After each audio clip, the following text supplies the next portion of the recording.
name is Gary Graham from Bord Bia, and welcome to episode 5 in this GroMór series, working with the Irish horticultural industry, bringing together some of the great experts, growers, nurseries, garden centres, and indeed some of our great garden designers to this forum where we can talk about the joys and benefits of gardening and hopefully make it a little bit more easier and accessible for you to take some of these great ideas and some of this wisdom on board. Delighted today to say I've got Alan Rudden sitting in front of me and somewhere safe away up in Castleknock, I think. Alan is one of our absolute best garden designers, really well known from Bloom. 6 gold medals under his belt, which is a huge achievement. He has awards for best planting displays. He has the overall award, the best garden in the show. And indeed, last year he won the Designers Award, where he was chosen by his peers, which is a huge accolade for him, I think, to be chosen as the best garden designer at Bloom. So Alan, it's great to see you. How are you keeping? Gary, feeling great. Delighted to be chatting to you here today. It feels like a lifetime ago since I was talking to you at the GLDA seminar. So much has happened since then. But Alan, I really wanted to talk to you about design and what you do, because this is where you're unique, I guess, in these conversations that we've been having, because of the experience you have and the opportunity you get to create amazing gardens. Brings back over recent years, because I can think of a couple of years there where you did some very different, very special gardens, very different themes and styles, which I think really worked well for our visitors and indeed for the TV cameras. Yeah, no, I've done so many gardens and always tried to try something new. That's what's so great about Bloom. It gives you that platform to really go for it. And if you're not doing that, I don't think you're doing it right, you know. But a couple of gardens in particular have done very well for me. And I suppose the first I'd look at would be Bloom 2015. It was a medium-sized garden, quite simple, but a very elegant garden with lots of earthy tones and muted colours. And the people just seemed to love this garden. And I think that was down to the reason that it was so simple. I had a lawn in the centre and a corner patio with L sofa and loungers. And straight away, people could relate to that. They could visualise elements of this in their own garden. Also, the planting was quite simple. It was very lush, very green, with lots of hostas, ferns, digitalis, dicentra, geums. It was mostly whites and yellows. And then there was some formations of box balls just to create a bit of form in the garden. The two things that I remember most from that garden, well, firstly was the lawn, which is a kind of, it's a very traditional, way of gardening, I guess. But I remember someone saying to me once that the lawn in the garden is a little bit like having the nice rug in the middle of the setting room. It kind of sets the scene. It gives you that kind of soft green space. And even though there's a little bit of work in maintaining a lawn, particularly the traditional lawn, as opposed to the synthetic lawn, it's worth it, isn't it? Because it's another soft element. For me, it's absolutely essential in every garden. I think I've come full circle in the last 15 years from like hating a lawn and not putting it in the garden to now arguing with clients and trying to bend their arm to include a natural lawn in the garden. It's essential for getting the design right for me. Yeah. The following year, you did something very, very, very different, and a completely different style of planting as well. Not easy to make that change, because a lot of designers, I won't say that they're one-trick ponies, but they have a design, they have a way of doing things, and you can almost pick their gardens out. I don't think I could say the same of you, Alan. Yeah, the following year was a very special year.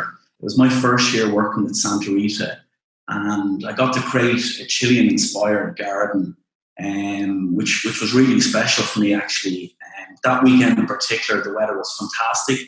And I think it was an aspirational garden where people were transported to a Mediterranean holiday.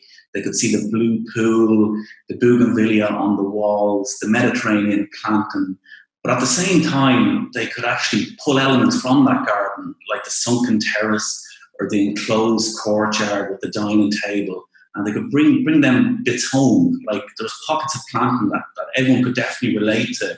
We had lavender and thyme and stipa and tulbagea, and it was just a special garden. I love all my gardens, but that one in particular had something magical about it. Yeah, I think one of the great tricks that you deployed in that garden, I know you do this regularly, is to change the levels, because once you sunk that garden down and people looked in, you created that sense of intimacy, a space that people wanted to get. And obviously you can't bring 120,000 visitors through the garden, but you could look down into that sunken and closed space through the gates, and you could imagine yourself sitting in that space. And that's the feeling, isn't it, you really want people to have in a nice garden, to feel safe, feel that sanctuary, to feel surrounded by beautiful plants. Yeah, there's a fantastic perspective into the garden, and it's actually a technique I use a lot with private gardens. If I have a flat site, I will always try and incorporate steps and drops if I can, because it just adds an extra layer and dimension to a space, and it gives you the ability to maybe plant that step or make a green step and just soften the whole place where it's not all one level. On that point, Alan, are there other principles that you would always try to stick to that we can share with people? Things that you think are really important to create a good garden, whether it's balance between hard and soft, or how space are used. What are the things that come to the top of your mind? Yeah, there's a couple of basic principles I like to use, and I suppose the first thing I'd look at is balance and proportion. And it's very important to get these right. You want the unity between the plant and the hard elements to look right. It's easier said than done. It takes a lot of years to master, but I suppose it's about being able to draw a design and understanding what it's going to look like when it comes to reality. Also, simplicity and repetition. Less is more when it comes to great garden design. I like to use as little materials as I can and spacing out between the garden. For instance, it could be a formation of plants, or it could be a type of stone, or it even could be a shape, like a square or curves. I repeat this throughout the design and kind of create like a natural feel. I look for nature for inspiration.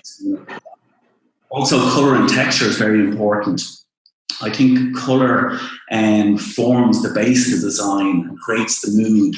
But without texture, you have no life. It brings everything to life. If you have architectural planting like agaves, or if you have a dry stone wall, it has a feel to it, or maybe soft herbaceous planting with lots of stip and a ponytail. It gives you an extra element in the design. It's interesting to hear you make that point about less is more, because that's a real challenge, I think, for designers and for homeowners. Because if you see stuff out there, what the eye sees you want, and you think you can cram it all into your garden, and really that doesn't work. And I know you now actually have your own. You've had a few gardens in the past, but you've got a new garden now that you've got to start working on with your new home. And I imagine it's going to be really tough for you, because you know what all these options are. Your head is full of all these ideas. Is that going to be? What are you going to do? What's your garden going to look like? I have the site maybe 5 years, and we just recently done a 12-month build on it.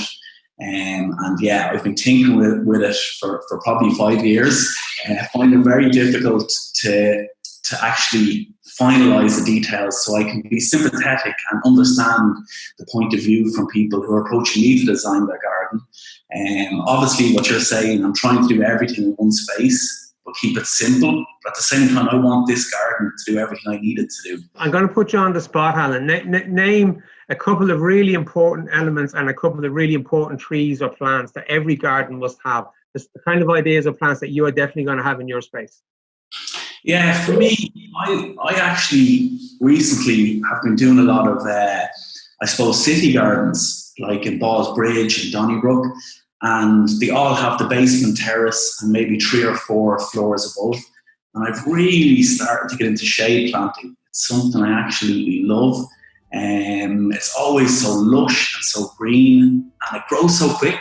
Like you have hostas coming out of the ground and alliums, and I love having heuchera and different types of grasses like carex and liriope.